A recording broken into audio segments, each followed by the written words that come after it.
ایک دفعہ کا ذکر ہے کہ ایک صاحب رمضان مبارک کے مہینے میں سفر میں تھے کہ راستے میں نماز کا وقت ہو گیا۔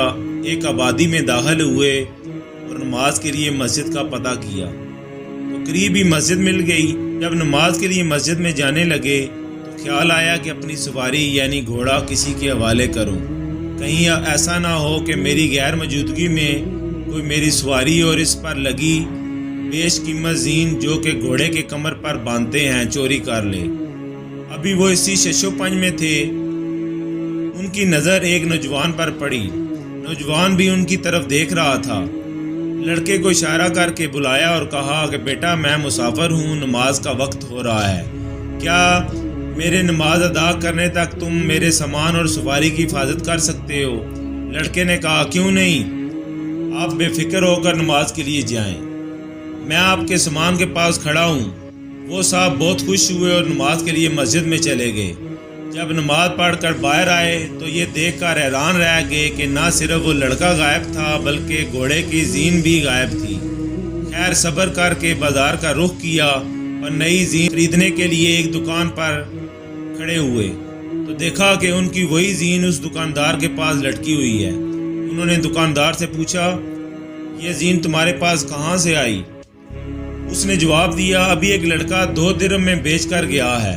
ان صاحب نے اپنا ماتھا پیٹ لیا اور بولے ارے اللہ کے بندے تھوڑا صبر کر لیتا تو یہ 2 درہم حرام کے نہ ہوتے۔ دکاندار نے پوچھا تو بتایا کہ میں نے نماز میں سوچ لیا تھا کہ نماز پڑھ کر اس لڑکے کو 2 درہم دوں گا، مگر افسوس جلد بازی کی وجہ سے اس نے اپنی کمائی حرام کر لی، اگر صبر کر لیتا تو وہی 2 درہم اسے ملتے مگر جائز طریقے سے۔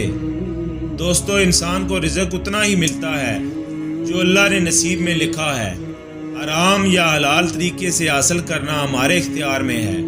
یہ عقائد ایک بہت اہم سبق دیتی ہے کہ رزق اللہ تعالیٰ کی طرف سے مقرر ہے اور اسے حاصل کرنے کا طریقہ ہمارے اختیار میں ہے۔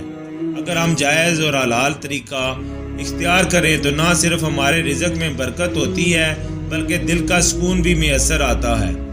اس قصے میں وہ نوجوان اگر صبر سے کام لیتا تو وہی 2 درہم اسے حلال طریقے سے مل سکتے تھے، مگر جلد بازی اور لالچ نے اسے حرام کی طرف مائل کر دیا۔